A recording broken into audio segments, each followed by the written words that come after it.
Delhi university का north campus अगस्त की चहल पहल में डूबा हुआ था। नए स्टूडेंट्स का हुजूम, पुराने सीनियर्स की शरारतें, कैंटीन की चाय और हर कोने में गूंजती कॉलेज लाइफ की गर्माहट। आरव वर्मा मेरठ से आया, एक सीधा सादा लड़का। पहली बार दिल्ली यूनिवर्सिटी के गेट के भीतर कदम रख रहा था।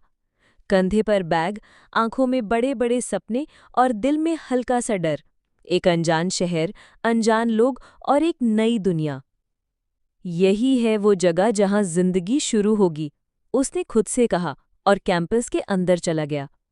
दूसरी ओर सिया कपूर, दिल्ली की ही लड़की, लेकिन ऐसी जिसे लगता था कि इस शहर में अब कुछ नया नहीं बचा। वो स्मार्ट थी, बोल्ड थी और अपनी दुनिया में खोई रहती थी। उसे लड़कों की लाइन लगवाने में मजा नहीं आता था। उसे खुद की दुनिया पसंद थी, जहाँ किताबें, फैशन और दोस्तों की बातें थी। आज सिया ने अपना नया लुक ट्राई किया था। नीले जीन्स के साथ सफ़ेद कुर्ता, खुले बाल और हाथ में एक स्केच बुक। पहली class history seminar hall. Aarav थोड़ा घबराया हुआ था, इसलिए वो जल्दी पहुंच गया। क्लासरूम में अभी बहुत कम लोग थे। उसने एक कोना पकड़ा और बैग से नोटबुक निकाल ली। इसी दौरान दरवाज़ा खुला और सिया अंदर आई।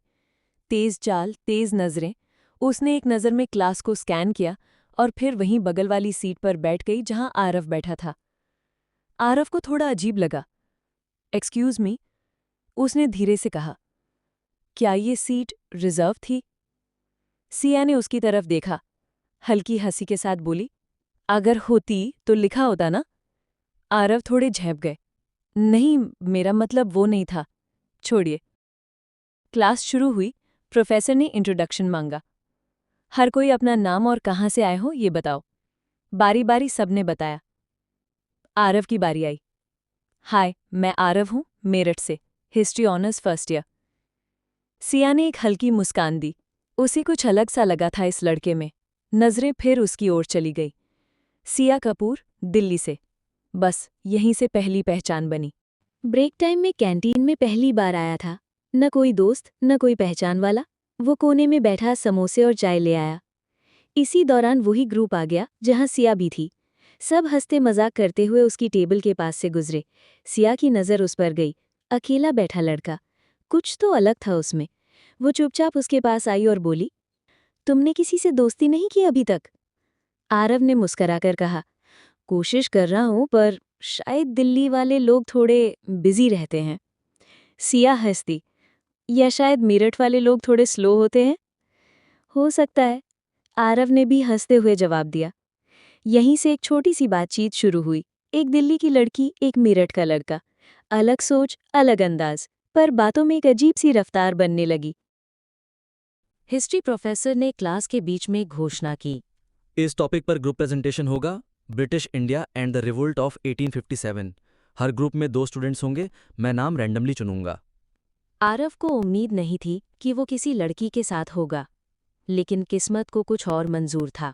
ग्रुप 3, आरव वर्मा और सिया कपूर। पूरी क्लास में हल्की सी सीटी बज गई। सिया ने आरव की ओर देखा। तो अब तुम्हारे साथ 1857 का बवाल मचाने चले हैं हम? आरव मुस्कुराया। अब तो बगावत हमारी किस्मत में है। अगले दिन दोनों लाइब्रेरी में मिले। टेबल पर किताबें बिखरी थीं। आरव ने नोट्स तैयार कर रखे थे। सिया ने देखा और चौंक गई। इतने नोट्स बना लिए? तुम्हें तो टॉपर होना चाहिए।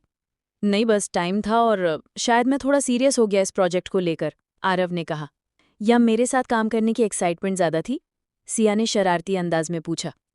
आरव थोड़ा झेंप गया। शायद। उसके इस जवाब ने सिया को थोड़ी देर के लिए चुप कर दिया था। शायद उसे भी कुछ महसूस हुआ था। प्रोजेक्ट के बाद दोनों कैंटीन चले गए। पहली बार दोनों अकेले बैठे थे। तुम दिल्ली में ही पली बड़ी हो? हाँ, लेकिन दिल थोड़ा घुमंतू है। नई जगह, नए लोग, नई कहानियाँ, यही मेरी पसंद है। और तुम्हारा? मैं सीधा सादा हूँ, लेकिन कहानियों में जीना चाहता हूँ। शायद इसीलिए हिस्ट्री चुनी।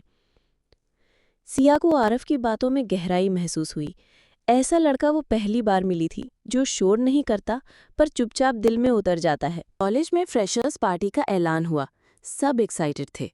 आरव को ऐसे फंक्शन से डर लगता था, लेकिन सिया ने जबरदस्ती उसे मना लिया। पार्टी में सिया ने सफ़ेद कुर्ती में एंट्री ली। सिंपल लेकिन बेहद खूबसूरत। आरव की नज़रें उससे हट ही नहीं रही थीं। चलो डांस फ्लोर पर चलते हैं, सिया ने कहा। मुझे डांस नहीं आता, सीख जाओगे मेरे साथ। उस रात आरव ने पहली बार खुद को सिया के इतना करीब पाया। धड़कनों की रफ्तार तेज थी, पर समय जैसे थम गया था। पार्टी के बाद दोनों यूनिवर्सिटी के बाहर पैदल चल रहे थे। सड़कें खाली थीं, रात ठंडी हो चली थी। तुम्हें पता है आरव, सिया रुककर बोली, तुम कुछ अलग हो बाकियों से। तुम भी, आरव ने हल्के स्वर में कहा। दोनों के बीच एक अजीब सी खामोशी थी जो सब कुछ कह रही थी, बिना शब्दों के।